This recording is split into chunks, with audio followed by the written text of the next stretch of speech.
की बेधी पुनि पे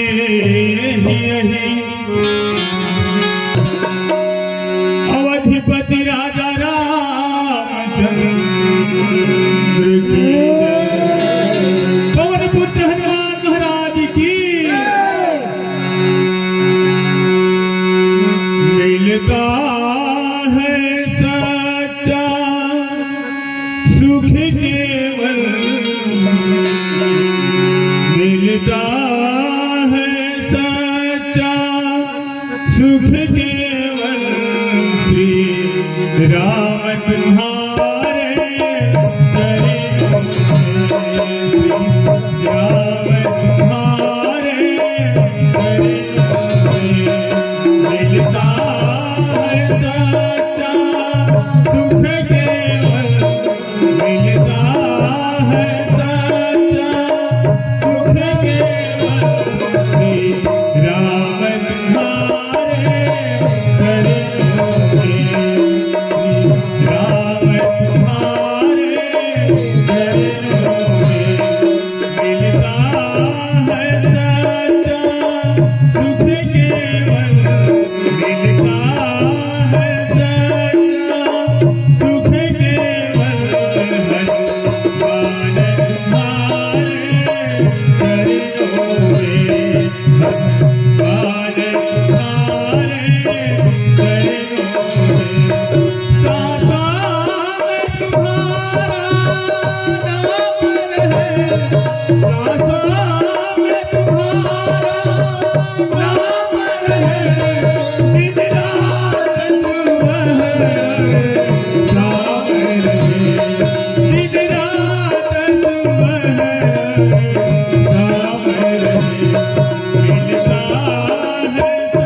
श्यामल रामचंद्र की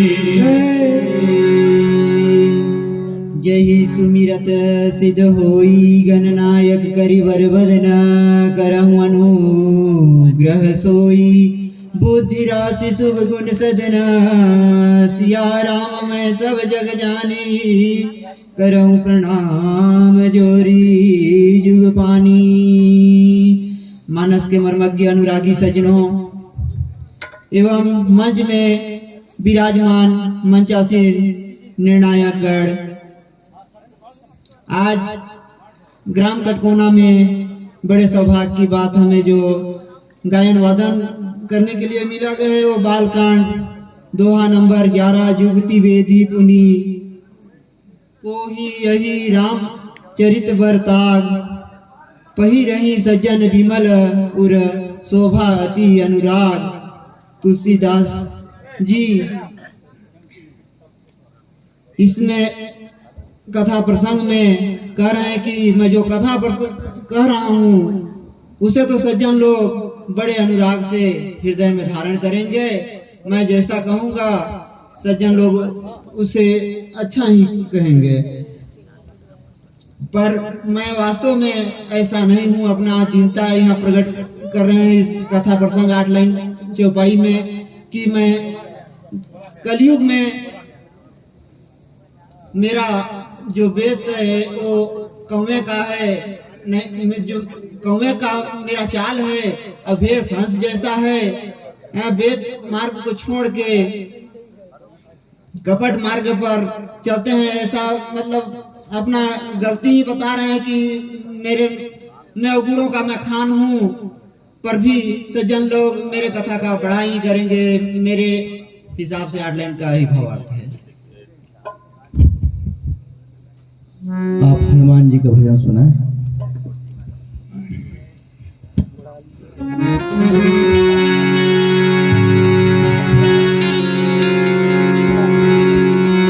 हे दुख भंजन मारुति नंदन, हे दुख भंजन मारुति नंदन, सुन लो मेरी पुकार पवन सुत विनती बारंबार, पवन सुत विनती बारंबार।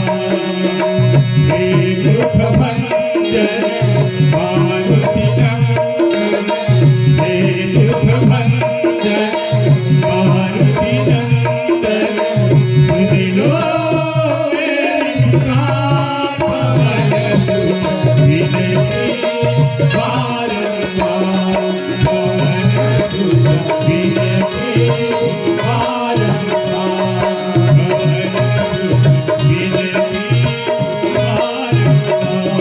पवन सुत विनती बारंबार, पवन सुत विनती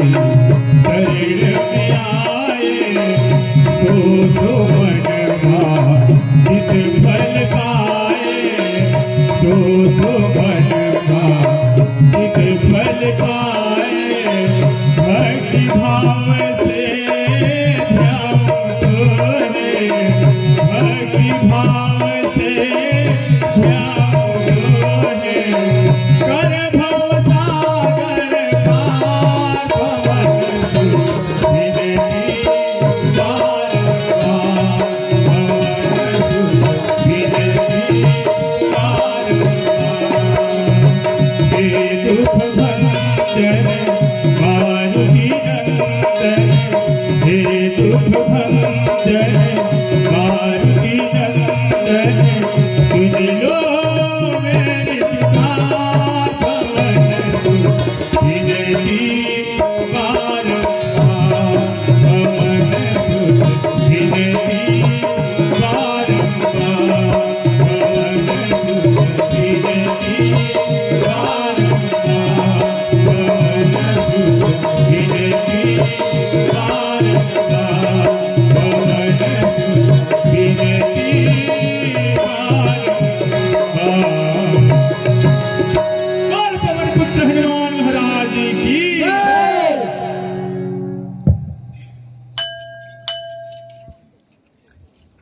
श्रद्धे प्रज्ञावान मंडली सामारामा, बहुत अंतराल के बाद आप सबों को सुनने का अवसर मिला, बड़ा अच्छा लगा। जिन चौपाइयों का आप लोगों ने गायन किया है उसके तीसरी चौपाई को देखें, तीसरी पंक्ति को, बंचक भगत कहाई राम के, किंकिर कंचन कोह काम के। चौपाई क्या कहती है, इसका व्यवहारिक क्या अर्थ है, कुछ जनमानस को संदेश दें इस चौपाई के माध्यम से।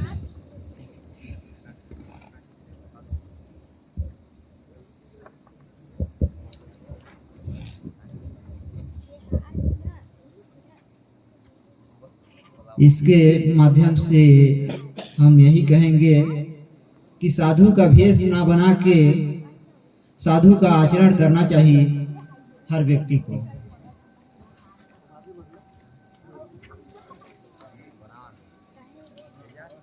ठीक है, अच्छा कहा आपने। साधु का आचरण, साधु का रूप बना के और संसार को ठगेंगे, धन कि इस काम के लिए धन दो, उस काम के लिए धन दो, अपना स्वार्थ पूर्ति में इंसान को नहीं लगना चाहिए, मैं यही कहूँगा। हाँ, अच्छा है। मानसकार कहते हैं, टीकाकार कह रहे हैं कि जो दोष दुर्गुणों से भरे हुए हैं वे राम भक्त होने का दावा नहीं कर सकते, और जब तक दोष दुर्गुण मन में रहते हैं तब तक ईश्वर अपनाते नहीं हैं। इसीलिए दुर्गुणों को त्याग कर देना ही हम सब में के लिए अच्छा होगा। हम सबका भलाई इसी में है कि जो हमारे अंदर दुर्गुण है उसको हम त्याग दें। धन्यवाद। चलिए मानस जिज्ञासा की ओर दूसरे प्रसंग पर मैं आपका ध्यान आकर्षित करना चाहूँगा। भगवान राम लंका जाना चाहते हैं तो वहाँ पुल बनवाते हैं। इसके बाद पूरी वानर सेना लंका पहुँचती है, लेकिन विभीषण जी यहाँ राम के शरण में आते हैं तो बिना पुल बांधे आ जाते हैं। ऐसा कैसे हो गया?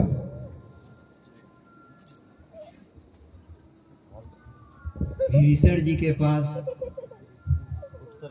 असुर कुल में जन्म लेने के कारण उसमें विशेष आकाश गमन की सिद्धि प्राप्त थी। सिद्धि के बल से आकाश मार्ग से आ जाते हैं बिना पुल के। चलिए, बहुत अच्छा आपने कहा। राम के पास भी ऐसी शक्तियाँ थी, लेकिन सभी लोग राम के जो सेना में थे सब लोग नहीं जा पाते। कुछ लोग तो ऐसे थे जो जैसे हनुमान जी वैसे चले गए। इस तरह से कई लोग जा सकते थे, लेकिन बाकी लोगों को भी ले जाना था सभी को, और नरलीला कर रहे तो उन्होंने पुल बंधवाया। और विभीषण ने ठीक आपने कहा कि आसुरी शक्ति थी, मायावी शक्तियाँ थी, सिद्धियाँ प्राप्त थी, जिससे उन्होंने जी। चलिए, बहुत अच्छा आपने प्रयास किया। बोलिए सियावर रामचंद्र की जय। आपका समय यहीं समाप्त होता है।